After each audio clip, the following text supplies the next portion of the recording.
ఏలూరులో యువతిపై అత్యాచారం కలకలం రేపింది. ఈ నెల 2వ తేదీన జగదీష్ అనే రౌడీ షీటర్ తనపై అత్యాచారం చేశాడని ఏలూరు జిల్లాలో ఓ యువతి పోలీసులకు ఫిర్యాదు చేసింది. పలు సెక్షన్ల కింద కేసు నమోదు చేసుకుని దర్యాప్తు చేపట్టామంటున్న డీఎస్పీ శ్రావణ్ కుమార్ తో మా ప్రతినిధి భానుప్రసాద్ ఫేస్ టు ఫేస్. ఏలూరులో యువతపై అత్యాచారం జరిగిందని చెప్పని చర్చనీయాంశంగా మారింది. ఈ నేపథ్యంలో దీని మీద మాట్లాడడానికి Eluru sub division DSP Shravan Kumar మనకు అందుబాటులో ఉన్నారు. సార్, యువతపై అత్యాచారం రౌడీ షీట్లు చేశారని చెప్పని ఒక చర్చాంశంగా దీని మీద ఏమంటారు, అసలు ఏం జరిగిందంట?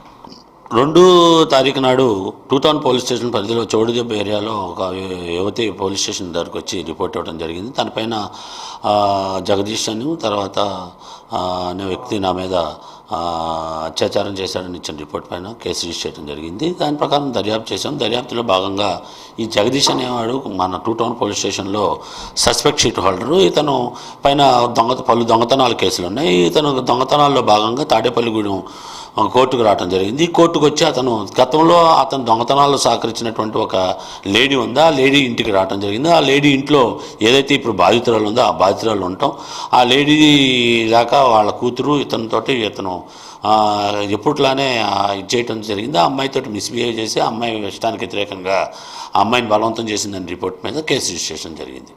సార్, ఇప్పుడు చూసుకుంటే అంటే గత కొన్ని రోజులుగా కూడా ఏలూరులో కొన్ని సంఘటనలు అయితే జరుగుతున్నాయి. మొన్నక కూడా ఈ ర్యాగింగ్ పోతామని చెప్పని జరుగుతున్నాయి. ఈ నేపథ్యంలో ప్రజల్ని భయభ్రాంతులు గురి చేసే కొన్ని సంఘటనలు ఇప్పుడు మీరే చెప్తున్నారు, రౌడీ షీటర్, సస్పెక్టెడ్ షీట్ అని. వీళ్ళని ఏ విధంగా హెచ్చరించబోతున్నారు? అదే అండి, ఇప్పుడు యాక్చువల్గా రౌడీ షీటర్లు అందరినీ కూడా మ్యాక్సిమం కంట్రోల్ చేసాం. ఇతను కూడా ఇక్కడ ఉండటం లేదు.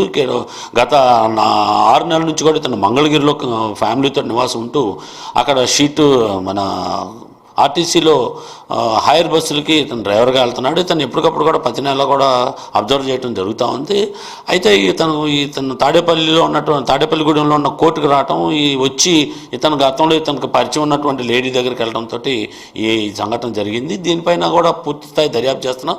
ఎవరైతే రౌడీ షీటర్లు కానీ అదేవిధంగా సస్పెక్ట్ షీటర్లు కానీ ఏదన్నా కనుక ఇలాంటి అసాంఘిక కార్యకలాపాల్లో కనుక పాల్పడి చేయడం కానీ ఉంటే కఠినంగా చర్యలు తీసుకోవడంతో పాటు ఇటుపైన కూడా కొంతమంది పైన ఆల్రెడీ పీడీ యాక్ట్లు నమోదు చేసి వాటిని గవర్నమెంట్కి పంపడం జరిగింది. గవర్నమెంట్ ఉత్తర్వులు వచ్చిన వాడు పీడీ యాక్ట్ అమలు చేసి వాళ్ళపైన చర్యలు తీసుకోవడం జరుగుతుంది.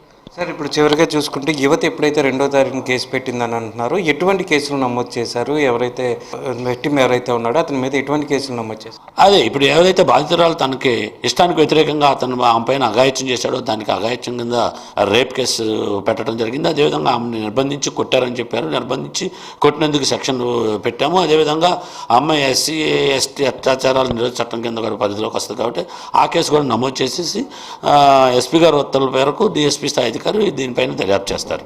రైట్, మొత్తానికి చూసుకుంటే ఏదైతే ఏలూరు నగరంలో అత్యాచారం గురైన మహిళ ఎవరైతే ఉన్నారో కేసు కలకలం ఏదైతే ఉన్నదో ఈ నెల 2వ తారీఖునే కేసు నమోదు చేయడం అయితే జరిగిందని చెప్తున్నారు. ఎవరైతే ఈ రౌడీ షీట్లు కానీ సస్పెక్టెడ్ షీట్లు కానీ ఈ అసాంఘిక కార్యక్రమాలు చేసే సంఘ విద్రోహులు ఎవరైతే ఉన్నారో వాళ్ళందరి మీద కూడా ఇప్పటికే పోలీసులు నిఘా ఏర్పాటు చేశారని చెప్తున్నారు. ఇప్పటికే రౌడీ షీట్ల మీద పీడీ యాక్ట్లు కూడా ఉంచి వాళ్ళ కదలికలపై ఎప్పటికప్పుడు చూస్తున్నామని చెప్పి కూడా డిఎస్పీ చెప్పే పరిస్థితి అయితే ఉంది. ఇది ఇక్కడున్న పరిస్థితి. కెమెరా పర్సన్ సురేష్తో భానుప్రసాద్, HM TV, ఏలూరు నుంచి.